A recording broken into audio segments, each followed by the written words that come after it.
Hi, and welcome back to the channel. Are you doing astrophotography with a one-shot camera like the ASI 294MC, 2600MC, 533MC, or 183MC? Well, you can take wonderful pictures with these cameras like this.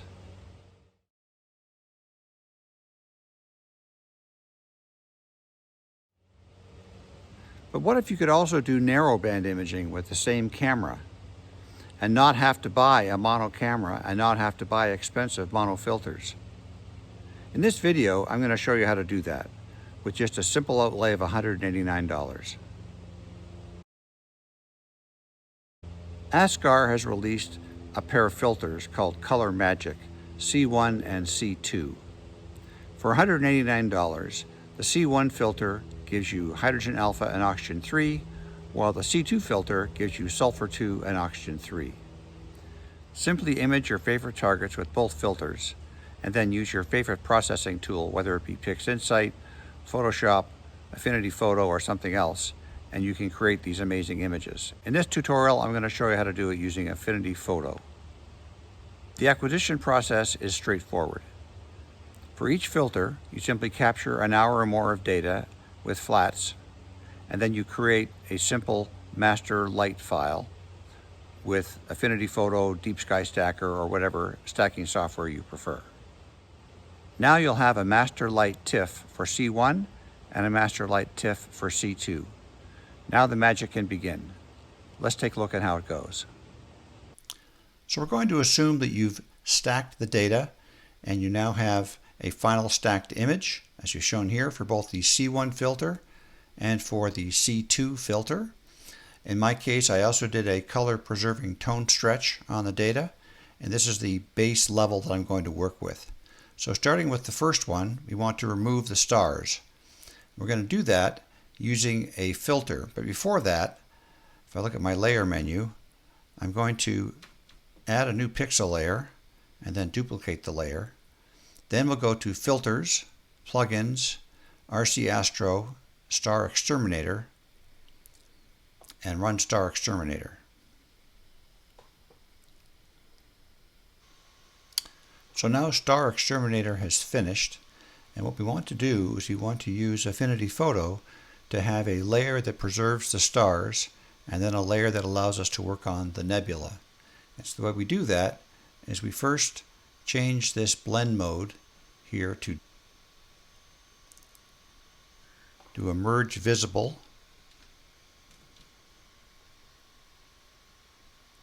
We rename it Stars, and then select Blend Mode Add.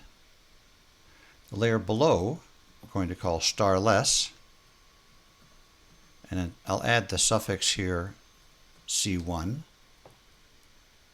and this is going to be Blend Mode Normal. So now if I toggle off the stars layer, stars disappear or reappear. This allows us to work now on the starless C1 layer. At this point, I'm going to jump over to the second file and repeat the same process. So first, we're going to add a new pixel layer, duplicate the layer, go to Filters, Plugins, RC Astro, Star Exterminator, and run Star Exterminator.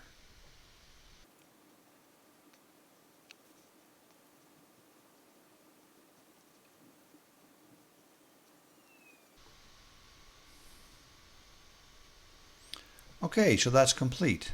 So now we're going to apply the same process we did with the previous file. So we go Blend Mode Difference, Merge Visible, rename it Stars, change the blend mode here to Add, go to the next layer down, we'll call that Starless C2, and make that Blend Mode Normal. Now if we toggle off the stars layer, then we have a layer that just has the C2 nebula data, and now we have a layer here that has the C1 nebula data. Our next task is going to be to split the RGB channels from the C1 master and create HA O3 and S2 layers in mono.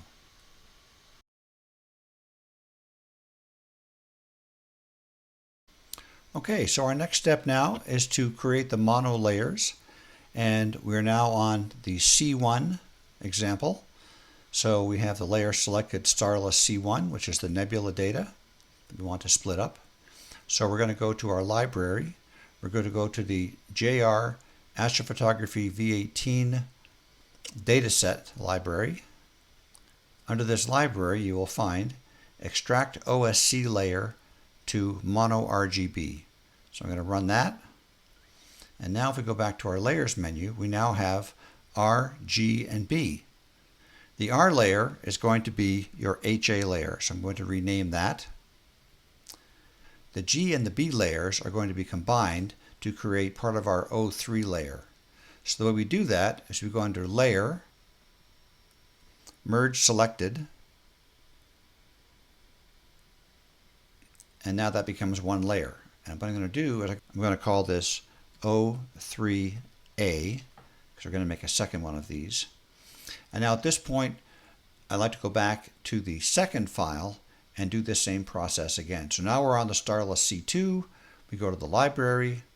We find the extract OSC layer to mono RGB. We run that macro.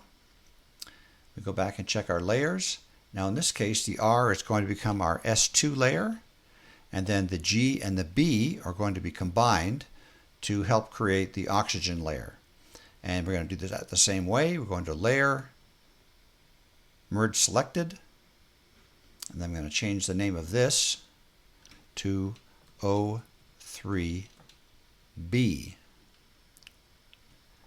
So at this point, we've selected our two files and we've extracted the mono data. And now the next thing to do is to create a new oxygen layer. So I'm going to take these two layers, S2 and oxygen 3B. I'm going to copy them. I'm going to go back to my first file and I'm going to paste them into this file. Okay, so we have HA, S2, and two oxygens. So now we have two oxygen 3 layers. However, they were taken with a telescope at different times and they may not align perfectly. There is a function in Affinity Photo for aligning photographs, but it relies upon the use of matching star locations. In this case, we can't do that. So what I'm going to do is I'm going to turn off the HA layers and the S2 layers and all the old stuff. So all we have left are these two layers, O3B and O3A. I'm going to zoom in. I'm going to change the opacity on this layer to 50%. And now we can see that it's a little bit offset from the other one. So I'm going to select it and I'm just going to drag it, and you can see how it doesn't quite match. You can just get it to line up perfectly. There we go. So now we are aligned. Now that we are aligned, what I can do is select both of these and then do a layer, merge selected, and now we have an aligned oxygen 3 layer. Now the other thing we haven't done is check that our S2 layer is aligned with HA. So I'll turn off oxygen 3. We have HA and S2. I'm going to take the HA layer. I'm going to reduce its opacity. And then we'll try moving it around, seeing what we get.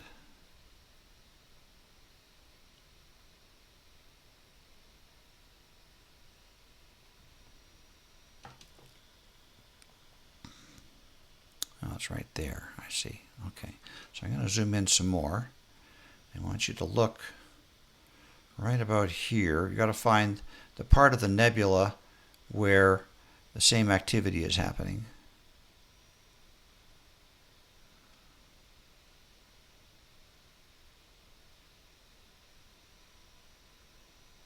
It's right there.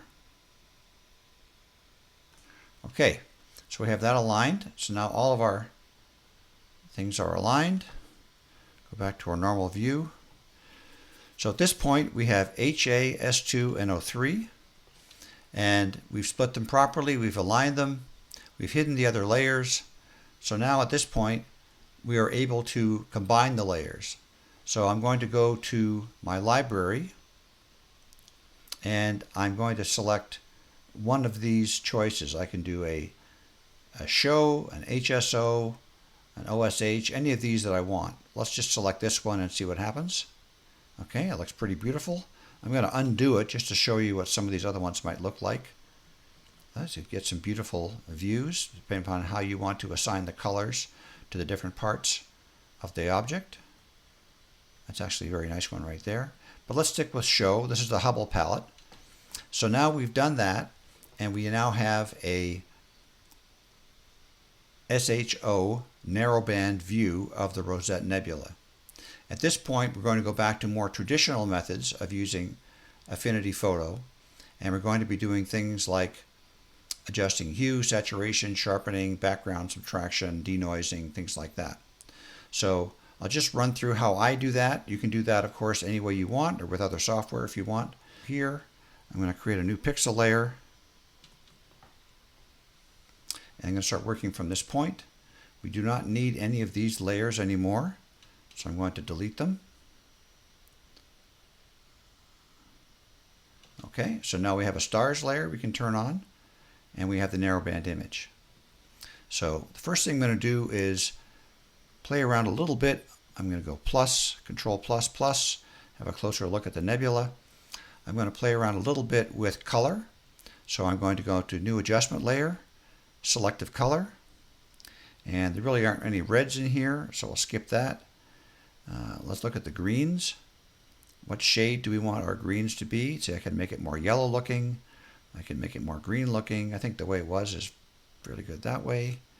So I'm not going to add a lot of commentary, but I'll allow you to watch me work, and then you can decide whether you like it or not. At this point, a lot of this is very much personal preference, but I want to get a nice combination of blue and green.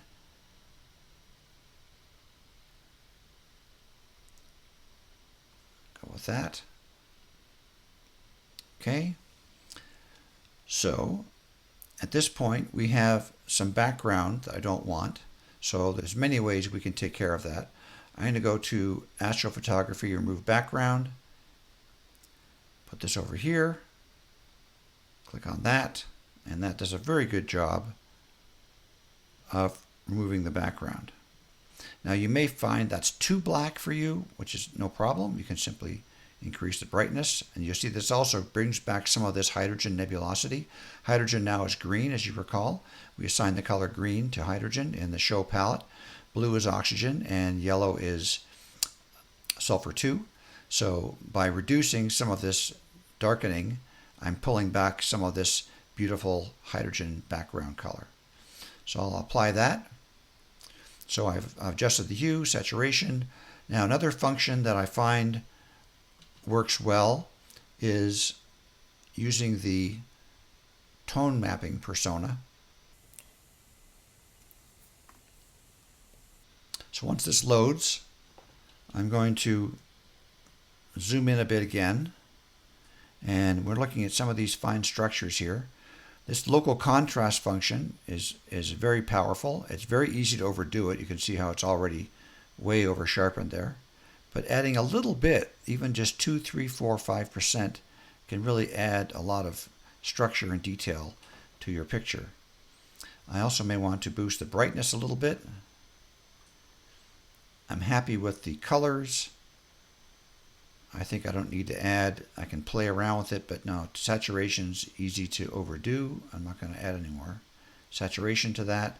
And I will play around a little bit with the white balance. I think the white balance is pretty good. Maybe drop off the green a little bit, a little more preference on the blue. That looks nice. I'll say apply. Okay, so there's that. And now I want to do a little more sharpening. There's some beautiful structures inside the nebula here. So I'm going to go to my library, and I've done some of my own default macros. So here's a 40% clarity, but I'll just show you how you do that manually.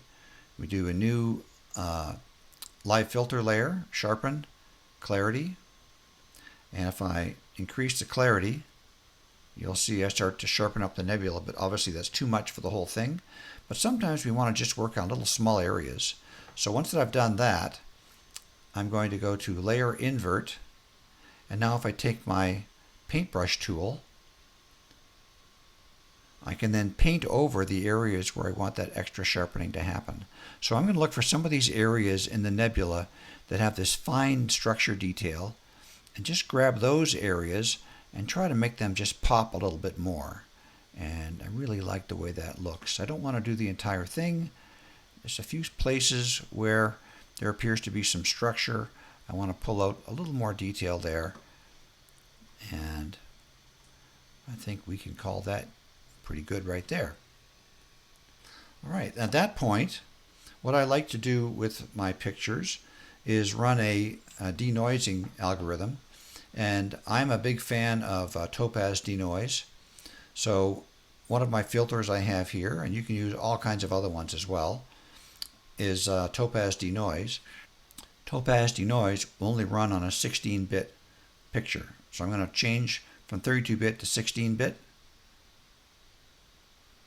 And then I will go to Filters, Plugins. I'm going to run Topaz Denoise. And I like using the low light setting. Maybe zoom in a little bit more. And let's see what this has done. So you can see the difference from before and after in the structure in the nebula. And if you think that's a bit too much sharpening, you can back that off. It's just what the algorithm thinks. Oh, actually, this is what the default is for the algorithm. I'll try that. And we can move around the nebula and see what other parts look like. So you can see how noisy this area is on the left side, and now on the right side after denoising it's a lot smoother. I'll take a look at this part. This looks better as well. And I think this looks better as well.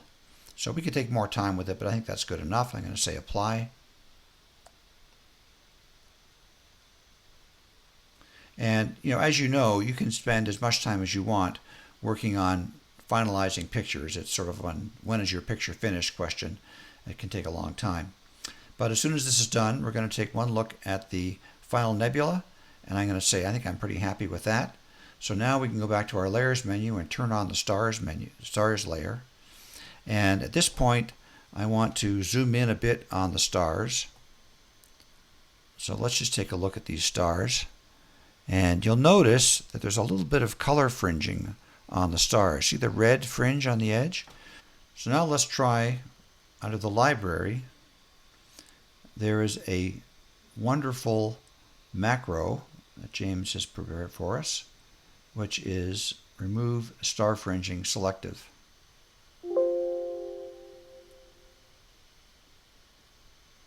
So we're going to go back and double click on that, and let's take a look at the effect. See the red? Look at the star right here. Originally it had a very large red fringe on it, something like that. And by moving this slider to the right, I've completely eliminated that fringe on the star. And you can do some more work on that, but that's just a quick view of how that can help. Back to Control 0. Now, the other thing that we want to look at, I'll go back and look at these stars again. I think some of these stars have a bit of a greenish tinge to them, which I don't want.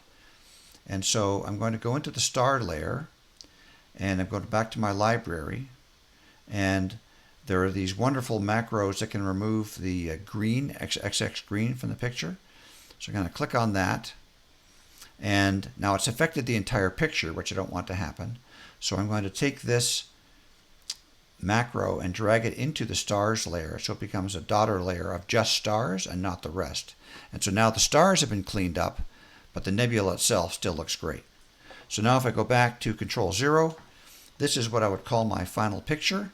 I've got a beautiful narrowband view of the Rosette Nebula and beautiful stars in the background. It's all aligned, and I got this from a color camera, which is pretty cool, using an OSC color camera and a couple of filters that just cost, I think, $189 for the pair, and you can get into some wonderful narrowband imaging.